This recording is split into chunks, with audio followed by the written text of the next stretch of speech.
Jackie Strecker. I support UNHCR's Connected Education portfolio. This is a whole series of work that we started in 2012 when we released our first education strategy. And the goal during that strategy was to use the integration of technology as one strategic approach that we could have to really improve the quality of education. And since that time, we've been experimenting, working with a range of partners to really see how we can creatively use both an innovation process and where and when appropriate, the use of technology to really improve both access and then, of course, reinforce quality. Well, thank you so much for that overview, Jackie.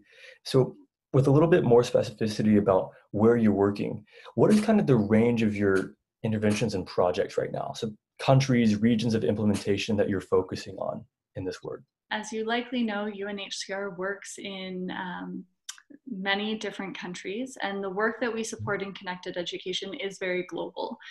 We often work with our regional offices that are across the world, but also country offices when they have a persistent education challenge, to really dive into what that challenge is, unpack it, and see where we can find solutions. I'd say the biggest concentration of work at the moment was in East Africa and within the MENA region. We've seen incredible thought leadership from our partners in both of these locations, really trying to push the envelope, looking at how we can bring everything from degree programs that can be done in a blended format to looking at how we can make investments in primary and secondary schools or in alternative education programs to, again, ensure that refugees are accessing their right to an education, but also seeing how we can support the systems that support them. Kind of following up on what you just said about demystifying what it really means for education to be connected, could you kind of explain what you mean by that term and sort of how that connects to UNHCR's work? Absolutely. I think when I first started this work and would go out to the field and have conversations, either with communities or with partners or staff, often people would narrow into the technology itself. So they'd have an idea of wanting to work with tablets, wanting to set up a computer lab, but that didn't really always match with what the challenge or what the problem was. So we really did a lot of work to take a step back, look at a community-centered design approach where we could pull the community in, bring all of the partners together, all of the different actors, and actually really talk through what are the different challenges and be able to do an iterative design process. So we don't get married to one solution right away, but we actually try to prototype, we try to test different parts of the system together with our partners to see what is really going to have grounding, and then giving a lot of autonomy and agency to the communities on the ground so that they can really run with these initiatives and make them work. I think a lot of times when we look at the tertiary education level, there's a lot of misconceptions that if you do something purely online, that it won't have the rigor or quality learning experience as when you have face-to-face or your traditional brick and mortar schooling. And I think that transcends at all different levels. One of the things that we really support is blended approaches, and a lot of the research actually goes to support that if you implement blended in an appropriate manner, you can actually have greater impact than a complete online or a complete face-to-face model.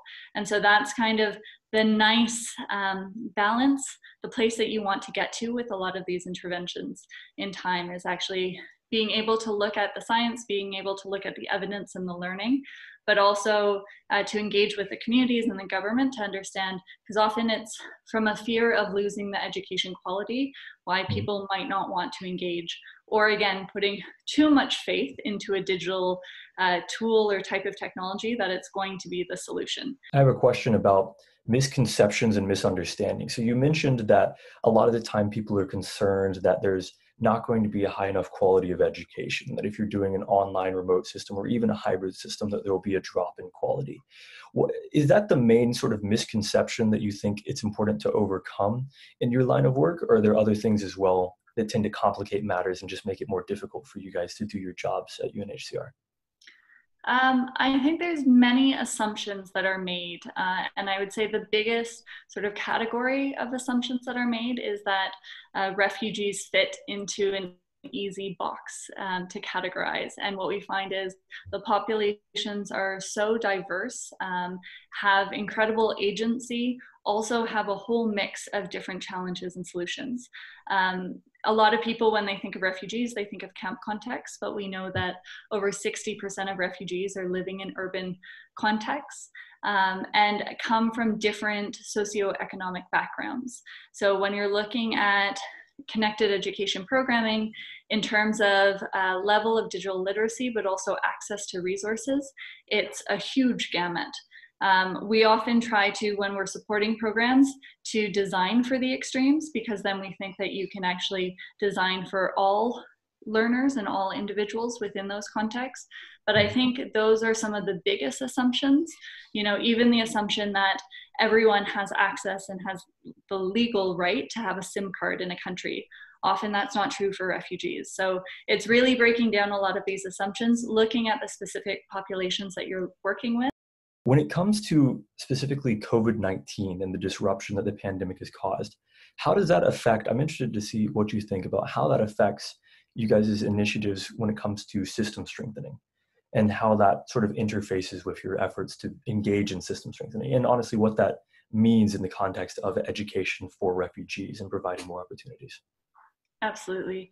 I think this is a really not only topical, but tough question. I think COVID has been a learning experience for everyone. And I think one of the first pieces when we started to see more and more ministries of education turning to online or digital tools to support remote learning or virtual learning,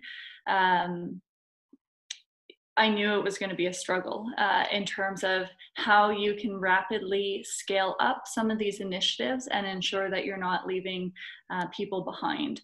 Often when you do a rapid scale up of programs like this, you're going to advantage those that have access, even stronger learners. So even if everyone has all of the resources to themselves, but maybe isn't a dominant or self-paced learner, they might slip behind within this context, let alone the communities that really don't have access to these resources.